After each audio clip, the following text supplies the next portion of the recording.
Magnet TV. నేను మీ కృష్ణవేణి. నేను Aditya. Like attracts like అని సైకాలజిస్టులు చెప్తూ ఉంటారు. అంటే ఏది ఎక్కువగా చూపబడుతుంది లేదా వినబడుతుంది లేదా సమాజంలో కుదరబడుతుంది అది ఎక్కువగా మళ్ళీ జరుగుతూ ఉంటుంది అనేది. కాకపోతే ఇది మంచి విషయానికి వర్తిస్తే చాలా ఆనందం, కానీ మంచికి వర్తించదు. ఎప్పుడు చెడుకు నెగిటివ్ థింగ్స్కే వర్తిస్తుంది. దానికి ఉదాహరణ నాగర్ కర్నూల్లో ఒక స్త్రీని 7 అత్యాచారం చేయడం అమానవీయ పైశాచిక చర్య ఇది. సో టెంపుల్కి వెళ్ళినటువంటి ఆడపిల్ల మీద ఆ అమ్మాయి కదలికల్ని అబ్జర్వ్ చేస్తున్నటువంటి నలుగురు అమ్మాయిని ఫాలో అవుతూ సంథింగ్ అమ్మాయి టెంపుల్ నుంచి బయటకు వచ్చినప్పుడు కాపు కాచి అమ్మాయిని తీసుకెళ్లి అతి దారుణంగా 7 కలిసి అమ్మాయిని అత్యాచారం చేస్తారు. ఫస్ట్ 4 వెళ్ళారు, తర్వాత 3కి ఫోన్ చేసి పిలిపించారంట. అంటే వాళ్ళు కంప్లీట్ గా మద్యం మత్తులో ఉన్నారు అనడంలో కూడా సందేహమే లేదు. ఎందుకంటే ఇలాంటి చేస్తున్నప్పుడు మేబీ చట్టాల పరంగా కానీ సోషల్ మీడియా ద్వారా కానీ మనం ఎక్కడెక్కడ ఏం జరుగుతున్నాయో చూసాం. గతంలో కూడా ఎవరైతే ఆడపిల్లల విషయంలో తప్పు చేసినటువంటి వాళ్ళని ఇమీడియట్ గా ఎన్కౌంటర్ చేసినటువంటి సందర్భాలు కూడా మనం చూసాం. అవన్నీ చూసి కూడా వీళ్ళలో ఏ మాత్రం మార్పు రావాలి. ఇక్కడ ఇంకా అమానవీయ చర్య ఏంటంటే ఆ అమ్మాయి పాపం దాహం వేస్తుందంటే మూత్రం తాగించడం అనేది అసలు ఎక్కడ ఉన్నారు, ఎంత మృగాలతో పోల్చలేము ఆదిత్య. మృగాలతో పోల్చే స్థాయి కూడా దాటిపోయింది ఇంకా. ఎందుకంటే అది హ్యుమానిటీ అంటారు కదా, అసలు మినిమం మనుషు అంటే ఏమంటారు కుక్కలు కూడా అలా ప్రవర్తించలేము అనిపించింది నాకు కూడా.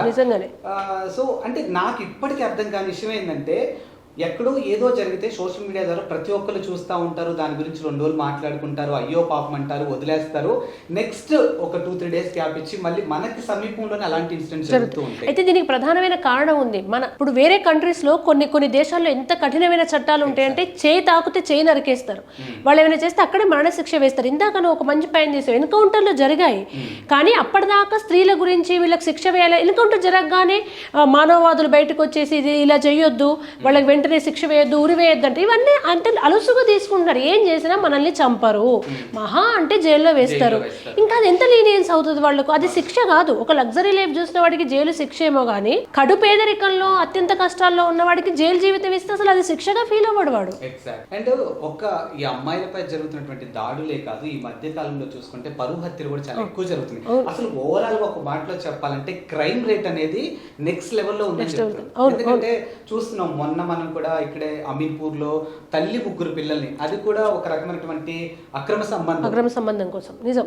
ఇప్పుడు స్త్రీలను ఇక్కడ ఈ అమ్మాయి గుడికి వెళ్ళింది, చక్కగా భక్తికి సంబంధించిన విషయం. లేకుంటే అమ్మాయి ఆ డ్రెస్ వేసుకుంది గనక అబ్బాయిలను రెచ్చగొట్టేటట్టు చేసింది గనక రేపు ఇక్కడ ఏం చేసింది అమ్మాయి, రాత్రిపూట గుళ్ళో నిద్ర చేసిన సమయంలో బహిర్భూమికి వచ్చిందని 100 మీటర్లు అంటే కూతవేటు దూరం అంటారు. అంత దూరంలోకి వెళ్తే కూడా సెక్యూరిటీ లేకుంటే ఇంకెక్కడ సెక్యూరిటీ ఉంది ఆదిత్య? అండ్ మీరు అన్నట్టు మేబీ నిజంగా సెక్యూరిటీ లేదేమో. ఇప్పుడు ఒక అమ్మాయి మీద ఒక రకమైనటువంటి జరిగింది, అమ్మాయిని ఎవరో పాడు చేశారంటే మీరు అన్నట్టు 2 వర్షన్లు మాట్లాడుతుంటారు. ఒకటి మేబీ అమ్మాయి డ్రెస్ అబ్బాయిని రెచ్చగొట్టేలా ఉందేమో అని అంటారు, అమ్మాయి పేరెంట్స్ అంటారు. ఒకవేళ అమ్మాయి డ్రెస్ రెచ్చగొట్టే లేకపోయినా ఈ అబ్బాయి అమ్మాయి మీద అటాక్ చేస్తే వీడి మైండ్ సెట్ కరెక్ట్ గా లేదు, తల్లిదండ్రుల పెంపకం కరెక్ట్ గా లేదు అని అంటారు. అంటే తిరిగి మొత్తానికి తల్లిదండ్రుల దగ్గరికి వస్తారు. ఎగ్జాక్ట్లీ, జడ్జిమెంటల్ మూడ్ లోనే ఉంటారు. అక్కడ ఆమెను విక్టిమ్ గా చూడరు.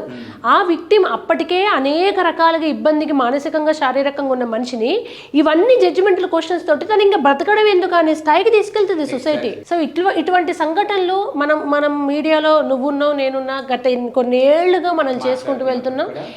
ఇది చట్టాలు కఠినం కానంత వరకు, ఆడదాన్ని జోలికి వస్తే చచ్చిపోతామనే భయం మగవాళ్లలో కలగనంత వరకు ఇటువంటివే జరుగుతాయి ఆదిత్య. అంటే సరే ఈ విషయంలో నేను అబ్బాయినని ఏదో అబ్బాయిలకి సపోర్ట్ గా మాట్లాడట్లేదు, మేబీ ఈ విషయంలో అబ్బాయిలు తప్పే.